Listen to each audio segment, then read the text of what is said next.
Hello everybody, welcome back to another episode of Finance Agents Live. Today is Finance Agents Live number 19. I'm once again joined by Trey Sublet, President of Finance Agents. Trey, thanks for being here. Glad to be here. And so am I. Happy holidays. Happy holidays, everybody. I hope you had a great Christmas. I hope you got what you wanted for Christmas. I know what I got was a couple extra pounds. There we go. Because that's how it works over the holidays. But today we're here to update you on the CredNext Challenge. For everybody who has been watching our show, you will know that we have started the CredNext Challenge. This is our 1 month update. The CredNext Challenge is us watching people go through the process of credit report correction with CredNext, reporting to you live exactly what's happening as they go through the process, so you can see how well it works or doesn't, right? I mean, this is all about experiment, fail, learn, repeat. We're hoping to skip the fail part. We're hoping we're just experimenting, learning, and repeating. So how many people are doing this, Tim? Well, there's a lot of people in the CredNext Challenge. I don't have the exact number, but we do have 10 people that volunteered to allow us to, me plus 9 people, that volunteered to allow us to track their credit through the process. So the updates we're going to be giving are on those 10 people, me plus 9 other brave volunteers, all named in our previous show. And so we'll be going through exactly what's happening. You will remember on the last show that I said 30 days from now is probably going to be a pretty boring update because, frankly, the way this process works just started. It's very unlikely to have any changes within the first 30 days. And I don't want to say I'm a genius, but I was dead right. We have very little updates today. So today, instead of just talking about the updates, because there's not a lot to say, although we're full transparency, I'll tell you exactly what's going on. Instead, we're going to talk a little bit about credit repair horror stories. Credit repair horror stories. We're going to share ours, and I want to do just a blanket invitation to anybody who's on right now. And I see we got Brett, Marcy, anybody else who is on. I put your name in the box. I'd love to see who's on, even if you're not going to talk. But if you know someone who's gone through credit repair, or perhaps you went through credit repair, or if it's you, feel free to call in and say, I know a guy. I got a friend who went through credit repair, and it's okay if you lie about who it actually was. But if you have a credit repair horror story, we want to hear about it. Feel free, you can actually call in. The number is 949-777-6385. Maybe if Darren gets a chance, he can actually type it into the comment box as well after we go off this slide. But it's 949-777-6385. You'll get Jessica, and she'll put you in a queue and wave to us. And if we can ever shut up for a second, we will get you on the phone, and you can tell everybody exactly what's wrong with credit repair that's happened in the past. Frank, I see Frank on there. Frank, I know you've dealt with a lot of people who've gone through credit repair. I'm sure some of the people have had a bad experience. All right, I got Mark and Steve. Hello, Mark and Steve. Welcome to the show. I'm glad for everybody who comes on. So anyway, we'll move on and we'll start sharing our stories, but I would love to hear yours live. That's what a live show is all about, and that is call the number 949-777-6385. Manny, hello. Welcome to the show. And tell us your credit repair horror stories. Okay, let's get the ball started. I'll start with my horror story. Trey loves credit repair. I love it. That's we started there, right? All right, so many years ago when I first started doing this, we also had credit repair services. This is like 2008 or so forth. But one of the things that I experienced where we added authorized user accounts to someone's credit report. What is that? Why would you add an authorized user account? What is it? What does it do? So it's giving access, adding another account of someone else's credit onto your credit profile to help you boost your scores, maybe qualify for certain programs, funding, or buying a car. And so they're actually paying for this. And so I had a couple clients who get authorized users added to the credit report, and then everything's fine, but then 3 months later, the person who owned the credit went derogatory. So now... Yeah, so what it is like I have crummy credit and you have good credit. Right. And you have a credit card you've had for 20 years, $20,000 limit with no balance. Sure. Right? And you add me as an authorized user on that account with the goal of making me look like I've got this amazing credit card.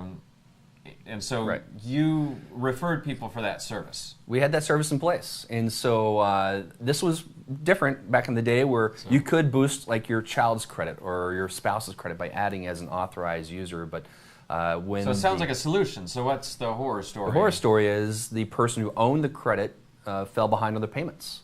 So now they have nice. a 30-day late or 60-day late. Now reflects onto the client's report. Right. So that was and people pay a lot of money for that. a lot of money. service, right? And so now when I hear people who have signed up to our agent platform and they talk about authorized users, it makes me cringe, because that's just something that's not going to be a verifiable benefit to these individuals. Right. When we came to launch our partnership with CredNext, the first thing that I had to do was try to get Trey to agree to it, which is no small feat, because we as a company made a commitment a long time ago that we would stop referring to credit repair. So we'll talk about that a little bit. I see some other people coming on, Joe Lewis, I see Frank. Now, Frank says right there, all of his guys got done, even bankruptcies and foreclosures.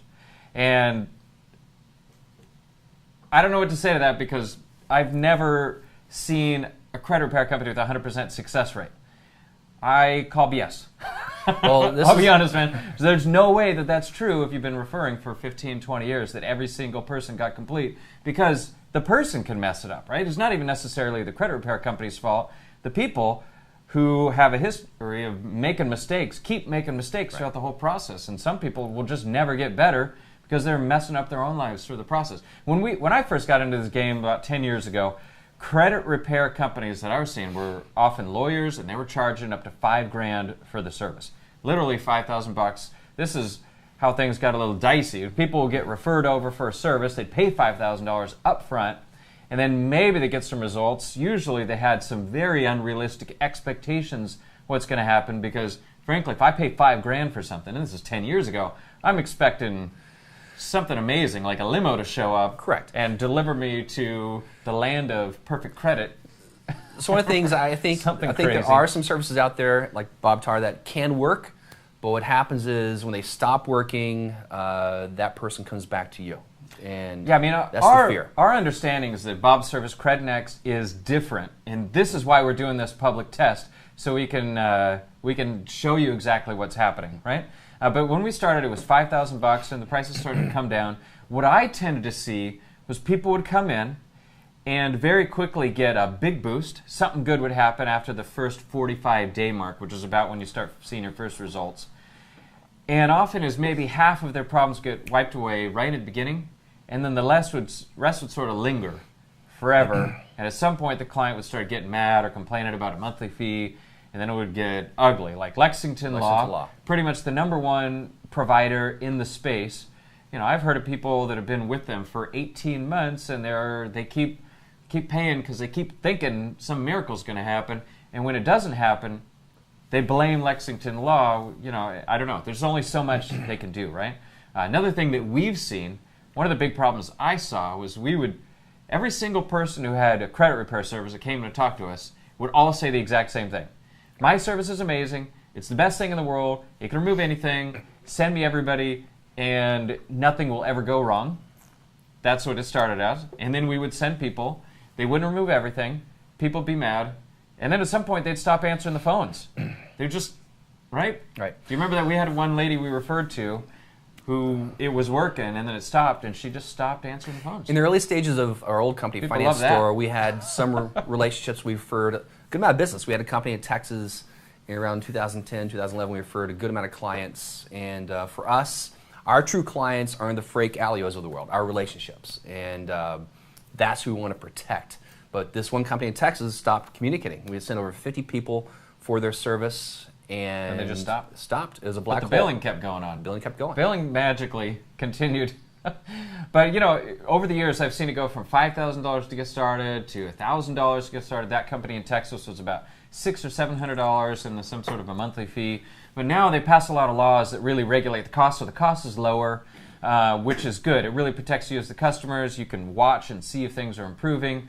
And so that's, you know, credit report correction is different than credit repair, and we're really hoping it's different. So anyway, all right, moving on. Darren, let's keep going here. Finally for us, the final straw, the last thing that broke Trey's back. Why don't you tell that story? What happened with that lady? Okay, I'll go over the example, which would be had a lead, was trying to help her get funding for a movie project. She was out of Vegas nice Russian woman, and she had a bankruptcy. So we referred her over to our so-called relation for credit repair at that point in time, and nothing ever happened. And so this particular individual came back to me and held myself and finance store responsible. So that's just something I wanted at that point in time to have nothing to do with.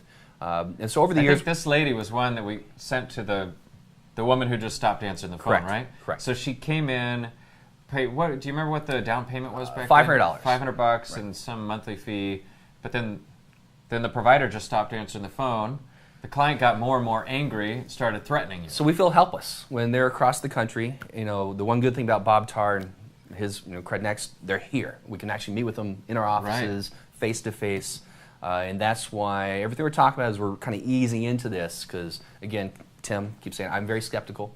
I don't trust people when it comes to this, and so it could work, but then it goes sideways really quickly. That's my fear. Yeah, I mean, this lady threatened you with. She was going to blackmail us on YouTube. Mm-hmm. Here we are on YouTube.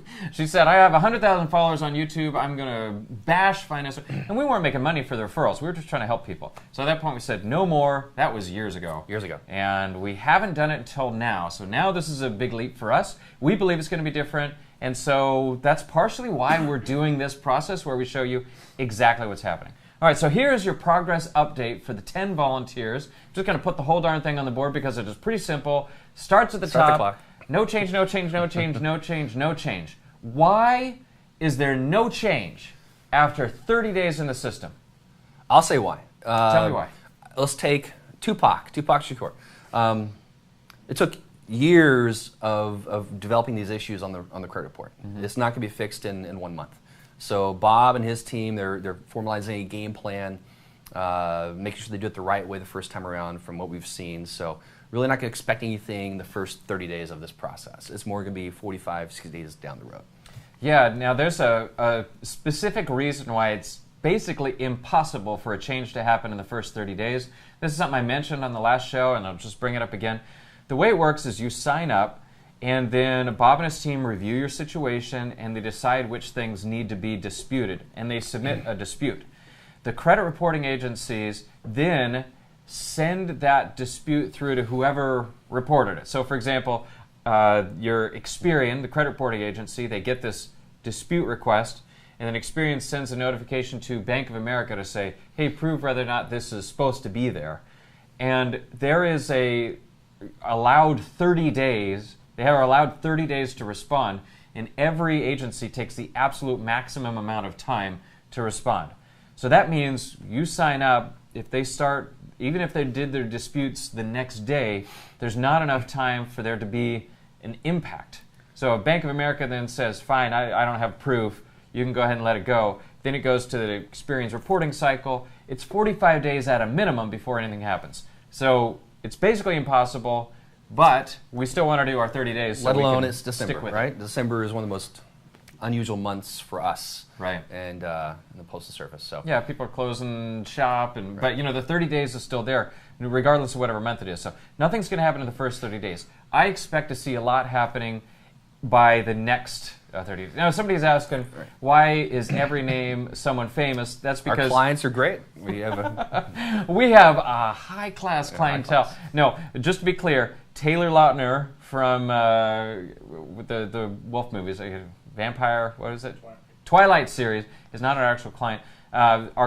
The people that agreed to allow us to report their scores didn't necessarily want us to say their names. So we created pseudonyms, but the information is real. We're just protecting the identity of our volunteers. Our volunteers were willing to volunteer as long as we didn't say exactly who they were and put their phone number and address or whatever else. So Tim MC, that's me, so that's a real one. Everybody else, they're all real people, but they asked to maintain their anonymity through the process. All right, so moving on, that's our process. That's what's going on right now. That's the 30-day update.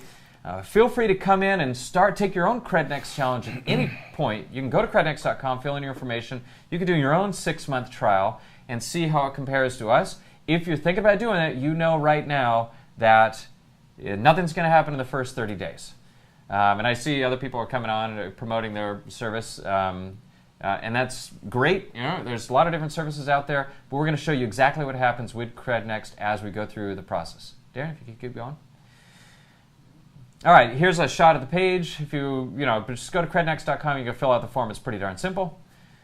Next. And that's it. Next week, we're going to be doing our thank you episode. Next week is the first episode of 2018, and it's our thank you. We're going to do thank you to all the people that worked with us in 2017. We're going to be recapping what happened, talking about different member offices that are doing exciting things. If you're one of our member offices, come on, but because probably we're going to be saying thank you to you. Well, Frank mentions the Better Business Bureau, A-rated, and that's a whole other topic we can go after at some point in time. Same level as credit repair with me, so there we go. Oh, absolutely. Yeah, well, for a long time, the Better Business Bureau was automatically giving an F rating to every credit repair company, so it actually means something to have a good rating. I mean, it means something. It means you bribed the right person, or who knows, I don't know. The BBB is a weird entity. We've learned a lot over the years that it's just weird, right? Yes. We do have one person, Manny, who is saying he paid for months and months, a little over $200 a month, and not once did it make any difference. All right, so that's the kind of things that we hear. The horror stories that we've heard are, I paid forever and nothing happened. Nobody would call me. They said they would. They promised me I would get my bankruptcy removed, and it didn't happen. That's the biggest one. And by the way, there's two sides to disasters for credit repair. One side is, overly aggressive salespeople promising things they can't actually do, or they don't know. These companies don't have the control to directly change something. They can only try to get somebody else to change it. There's going to be times when they fail, so they can't do everything, right? On the other side of it, some people have unrealistic expectations. When you hear Bob on our show say something like, anything that can be put onto a credit report can be taken off of a credit report, that is 100% true. But it's also a little misleading. It doesn't mean that every single thing will be removed, even though you want it to be removed. And so on the client side, you got to understand that, right? That statement is 100% true. Anything can be put on, can be taken off. But it doesn't mean everything's going to be taken off. You got to know that. You got to know that it's a back and forth. And if you're having new problems, new late payments, new collections pop up during the process, it's going to make it real hard to complete that process successfully. Or you might see a lot of success on one bureau. Experian might end up at an 800, and you might still have a 500 on Equifax, right? These things happen. They're each different companies. That's why there are 3 reporting agencies. So the reason why I signed off on this, Tim, is we want to help people as much as possible, right? So don't be stubborn. We vetted Bob and CredNext extensively. So one of the things where we have our relationships, we want to provide as many benefits and solutions as possible. And this is part of the vetting process. Right. You're going to agree to do a full public trial for 6 months. So, right? And honestly, at $100 a month, I think it is well worth the investment. If you just get one thing improved on your credit report, it might have a big improvement. Now, Steve's pointing out that the CredNext website doesn't have any information. You're not able to sign up on it, and that is intentional. It's simply a lead form. Everything that happens is going to be an interaction with the company. Nobody's going to sign up without talking to somebody. We're not trying to get you to sign up without talking to somebody. So this is for past. Yeah, we're definitely not trying to sign people up for credit repair or credit correction at this point in time. It's more about transparency, like Tim mentioned, and go over our process. So full disclosure. All right, awesome. So thank you for coming on our show. If you don't know where our show is, at youtube.com/finance agents. That's where you can find us. Definitely come back next week for our thank you episode where we talk about all the amazing things that happened in 2017, and we set a roadmap for all the incredible stuff that we think is going to happen this next year. We have new partnerships lined up, new opportunities, new tools, new resources. Trey, thank you for coming on the show. My pleasure. And thank you to all of you. I look forward to giving you a real big, full-on thank you next week in the brand new year. Happy New Year's, everybody. New Year. And we'll see you in 2018. Cheers. Cheers. All right, Look forward to doing a lot more deals together.